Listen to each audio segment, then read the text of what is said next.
অনুষ্ঠান বাড়ির বেলায় চেটেপুটে খায় আর নিজের বাড়ির বেলায় ভয় পালায় কেন? এরকম সিদ্ধান্ত তোমার? ভয়ে না পালিয়ে কাছে এসো, শুনে যাও কিভাবে বানায়। কড়াইতে সর্ষের তেলকে ভালো করে গরম করে তার মধ্যে গোটা দশেক বড়িকে ভালো করে ভেজে তুলে নিয়ে তার মধ্যে গোটা দুয়েক উচ্ছেকে টুকরো টুকরো করে কেটে নাও। উচ্ছেটাকেও বেশ ভালো করে লালচে করে রং ধরিয়ে নাও। ঠিক পুড়িয়ে দেবে না, অথবা কাঁচাও থেকে যাবে না। সেই পর্যায়ে উচ্ছেটাকে তুলে তার মধ্যে গোটা কয়েক আলুর টুকরো ছেড়ে নাও। আলুগুলোকেও বেশ ভালো করে একটু লালচে করে ভেজে নাও, লবণ আর একটু হলুদ দিয়ে, যদি না লবণ হলুদটা আগে দিয়েছো তো। ঢাকা ঢুকি দিয়ে বেশ লালচে করে ভেজে তুলে নাও আলুটাকে।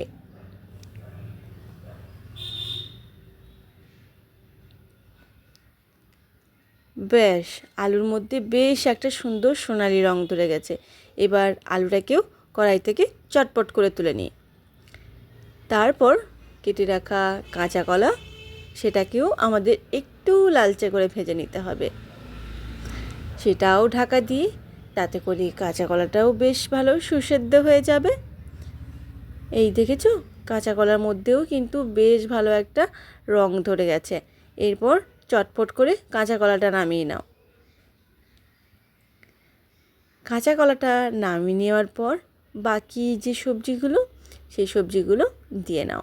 শর্টকাটে যেটুকু সবজি বাড়িতে থাকবে সেইটুকুই দিয়েছি। বেগুন আর ঝিঙে, ডাঁটা যদি না থাকে সে আর কি করবে, তবে এখন অ্যাভেলেবেল পাবে। বেগুন আর এই ঝিঙেটাকে লবণ দিয়ে একটু ভালো করে ভেজে নরম করে নেব। অবশ্যই ঢাকা দিয়ে দেব, তাতে করে এই বেগুন আর ঝিঙেটা একটু সেদ্ধ হয়ে যাবে আর খুব তাড়াতাড়ি নরম হয়ে যাবে। ব্যাস, বেশ কয়েক সেকেন্ড বেগুনটাকেও বেশ সুন্দর একটা রং ধরিয়ে নিয়েছি। এবার এগুলোকে নামিয়ে নেব। দেখেছো তো কতটা সহজ। বেগুন সব তেলটা নিয়ে নিয়েছে অবশ্যই।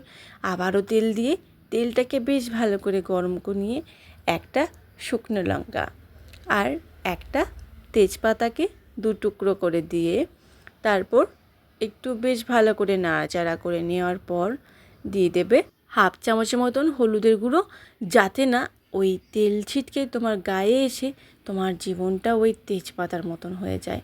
আর তার সাথে হাফ চামচের মতন জিরে গুঁড়ো, আর তার সাথে আদা কাঁচা লঙ্কার পেস্ট। ব্যাস, একটু কষে নেওয়ার পর একটা কুচি করে নেওয়া টমেটো ভালো করে নাড়াচাড়া করে নিয়ে বাকি যে সবজিগুলো কেটে রেখেছিলাম, ভেজে রেখেছিলাম, সেই সবজিগুলোকে দিয়ে নিতে হবে। আরে বাবা, অনুষ্ঠান বাড়ির মতন অত মশলা নাই বা থাকলো, আমার বাড়িতে যেমন মশলা আছে সেরকম মশলা দিয়েই না হয় বানাবো একটু শুক্তো, তাতে কী আছে, খাবো তো বাড়ির কয়েকজন, অনুষ্ঠান বাড়ির মতন অত লোকজন তো আর খাচ্ছে না। ব্যাস, সবজিগুলোকে দিয়ে এদিক ওদিক উল্টে পাল্টে নিয়ে দিয়ে দেবো এবার একটু দুধ। যদি স্কিপ করতে চাও সেটা করতেই পারো, তবে আমার মনে হয় বিয়েবাড়ির মতন অত মশলা না দিলেও এই দুধটা তো দেওয়াই যায়, তাই না? সবজিটাকে বেশ করে কষানো হয়ে গেছে, এবার দিয়ে দিয়েছি দুধ।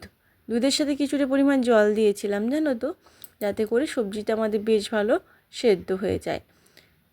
ব্যাস, এবার ভালো করে সবজিগুলোকে দুধের মধ্যে জলের মধ্যে ডুবিয়ে নিয়ে স্বাদ মতন লবণটা অবশ্যই দিয়ে দিও, আর তার সাথে করে একটু চিনি। ব্যাস, লবণ চিনি ভালো করে ঘেঁটে ঘুটে না দিয়ে দিয়ে দেব ঢাকা, যাতে করে সবজিগুলো বাকি যেটা সেদ্ধ হওয়ার আছে সেটা আমাদের সেদ্ধ হয়ে যায়। ঢাকা খুললেই এরপর যে উচ্ছেটা ছিল সেটাকে কিন্তু মিশিয়ে নিতে হবে, তা না হলে সবজির ভেতরে তেতো ভাবটাও তো একটু ঢুকতে হবে, তাই না? আলু আমাদের বেশ ভালো সুসেদ্ধ হয়ে গেছে। এরপর পালা আমাদের ভেজে রাখা উচ্ছে আর বড়ি।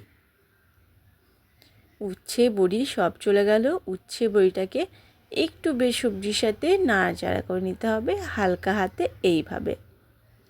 ব্যাস, মিশিয়ে নেওয়ার পর দিয়ে দেব আবারও ঢাকা, যেন সবজির মধ্যে বেশ একটু তেতো ভাবটা চলে আসে।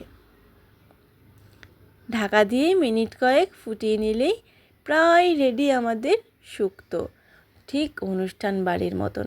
রঙটা এসেছে কি না বলো? জানি চাইবে ডাঁটা, নেই তো ডাঁটা, কী আর করা যায় তাতে।